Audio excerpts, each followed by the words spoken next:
Hey, this is Melvin the Media Man, and in this video today we're going to be looking at how to edit and optimize images for your website, Facebook platform, social media platform rather, and using two free online tools.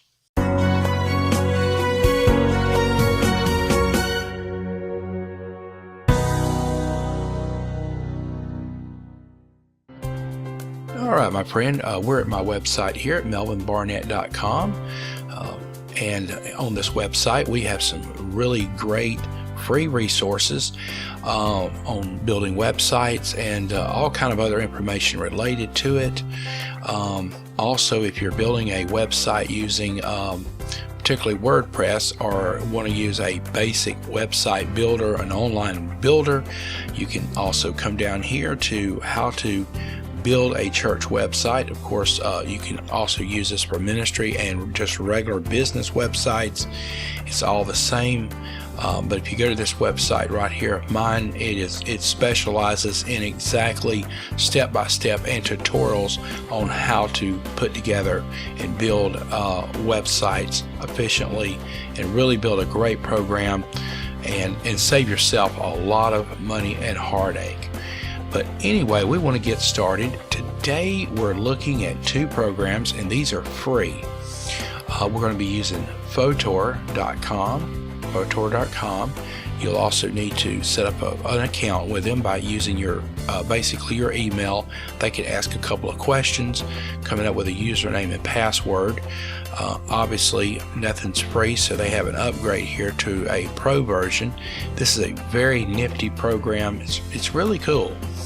And then we're going to be using to optimize the images even further and trim them up. We're going to be using tinypng.com, tinypng.com, and I'll have these in the video down below, so you can you'll have the links to them. So let's get started. First thing we want to look at is I want to go here to a blog here on using a ruler for Chrome extension. It's a great little resource if you're using Chrome. You can download this extension right here, and I have this blog right here on how to do it. But more specifically, I want to get to the point of this video. When you're loading images online or using loading images to like your favorite social media platform, images coming out of your cell phone or coming out of your say your digital SLR camera, they're huge. Some of those images are between well, for example, I use RAW, taking an image.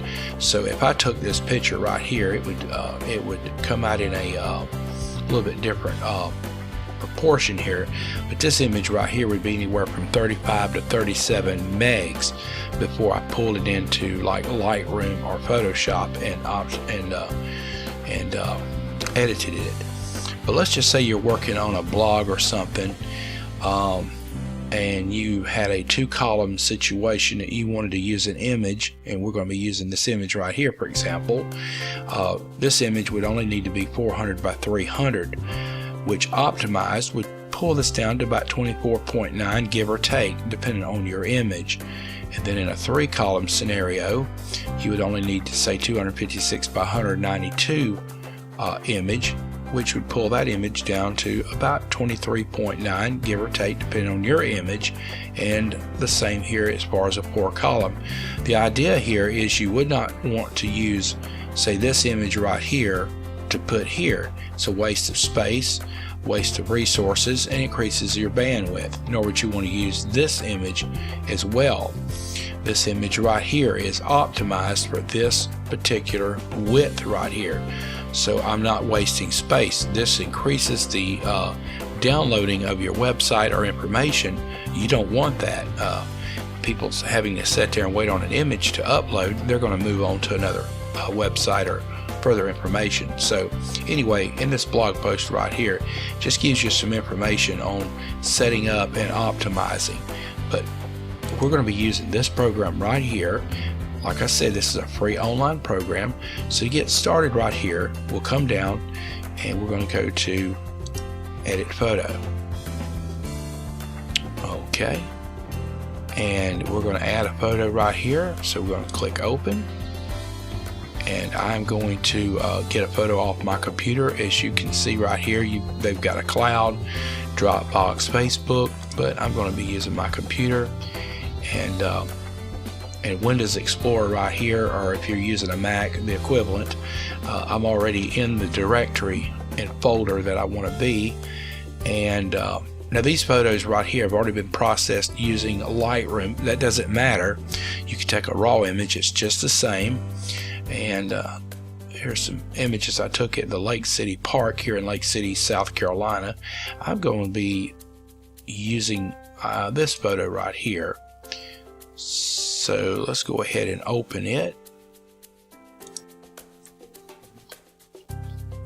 Alrighty. Now, this image right here coming into Photor, it's 3600 pixels wide and 2400 pixels deep. That is a huge photo. First thing we want to do is we want to resize this down, and we're going to be using, let's say, Facebook, for example. No matter what image you load to Facebook, they're going to optimize it down to about 1200 wide. So let's just go ahead and get this photo optimized down. As you can see here, it's 3600 by 2400. So let's go ahead and change this to 1200. And it's going to automatically keep it in perspective here to 800, so it's 12 by 800, and we're going to hit apply. Okay, so there's our image. Now we want this a little bit larger, so if you'll click the image right here and take your mouse wheel and you can roll it up, and there we go, we have the image here a little bit larger. So now we have an image. So if all you were doing is taking an image and wanting to trim it down, you're basically finished with the project here, and then you would just come up here and save it. But just to kind of demo this program a little bit, if you come in here, you can further crop the image. You can rotate it here, and here are some really cool features right here. If you're bringing in something off your cell phone, or bringing in an image that you took with your digital camera, you can control the brightness, the contrast, the saturation, and the sharpness. For example, just kind of give you a little peek there. We're going to put this back to 0 and contrast, and so you want to bump up the saturation a little bit.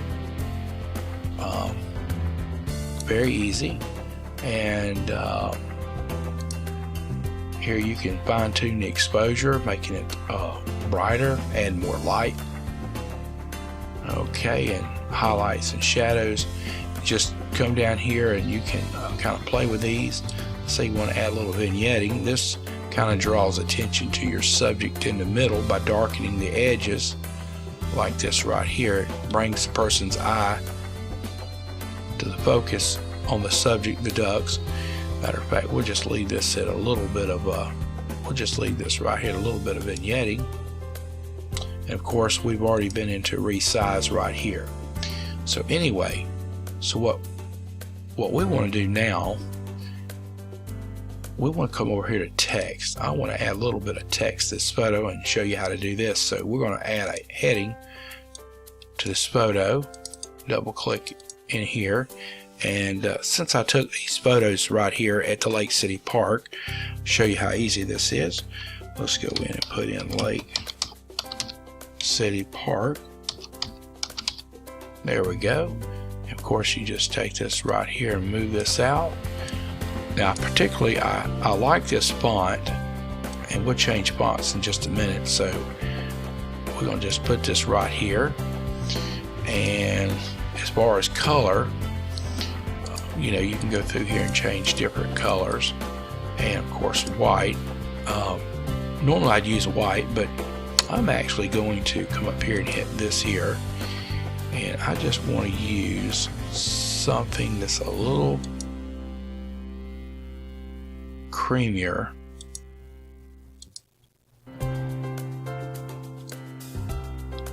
Like that. Okay, and let's do this. Let's add a little shadow, drop shadow, to make it pop. And here you can adjust the transparency on the shadow, the blur, and then say the distance of the shadow from the here you can adjust just gonna leave it about like this right here. Anyway, just something to make it kind of pop. All right, so next thing we're going to do, we're going to come down here and we're going to add some more text.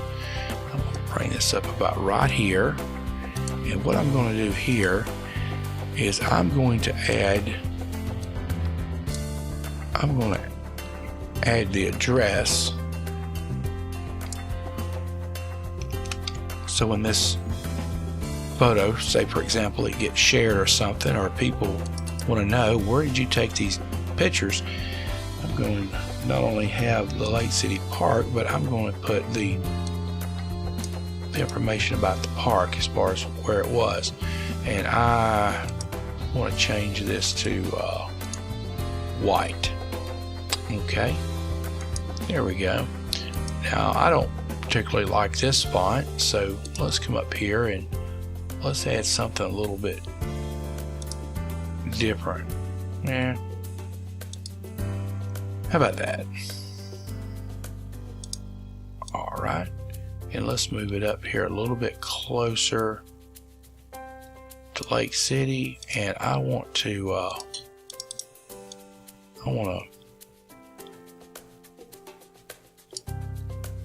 take this font here and just increase it to come out to the edge of the K on Lake City, kind of centered up like that. So here we have Lake City Park, and we have the address of the and of course you could pick any color.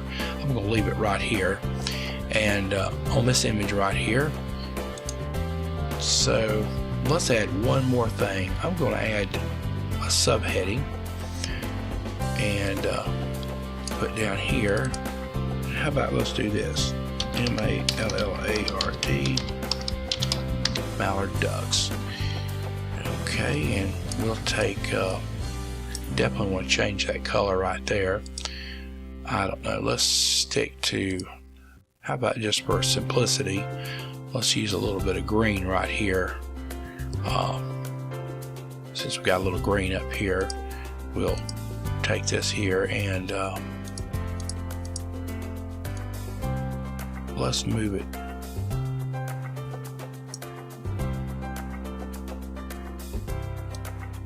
down here next to my watermark. There we go. Kind of give the little information about the picture itself, so now we know where the picture was taken and we know what the subject is. Alrighty, so this is basically it right here. So we've taken an image. You could have used any image from your computer and brought it into Photor.com as we did by opening up the image. So now we want to save it. So up here you can save it by the file name, and of course I've already got this named for search for SEO purposes, but we're going to rename this right here. I'm going to actually keep the Lake City part. I'm going to get rid of this right here. I'm going to keep this hyphen right here, and I am going Mallard Ducks, Lake City Park, Mallard Ducks. Now, real quick, and I've got some information about this on building websites and stuff.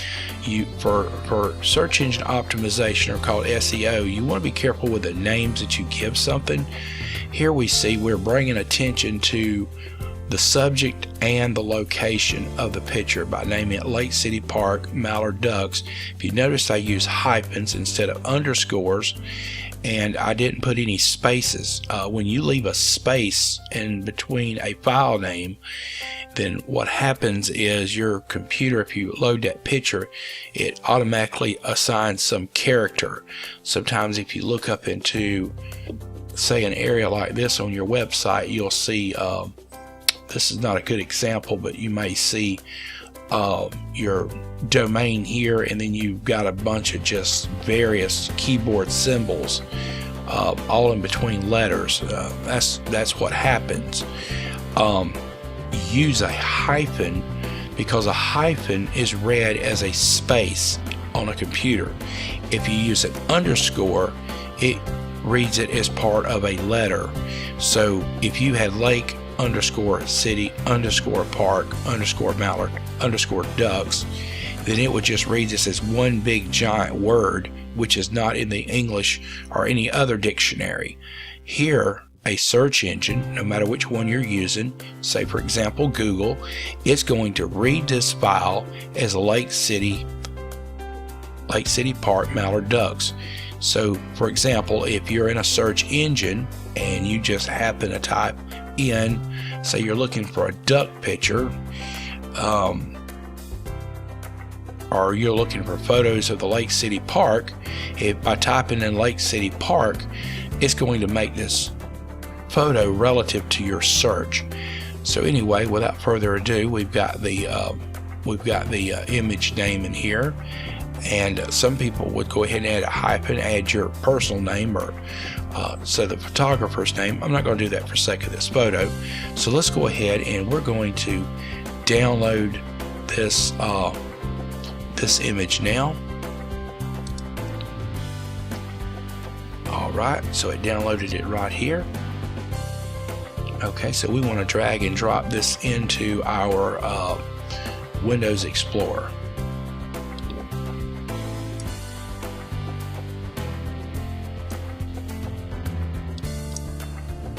Alright, and here's the photo right here, as you can see. And this is the original, and this is this one. And the original, as you remember, as far as information, it was 3.47 megabytes. This image right here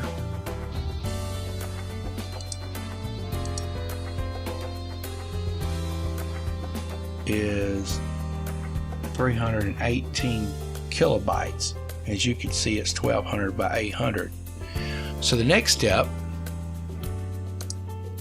in this video is to drag this image into tinyping.com. Okay?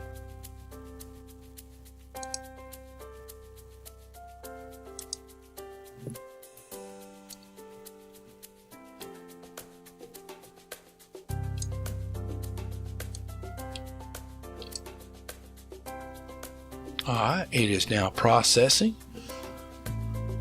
It's compressing.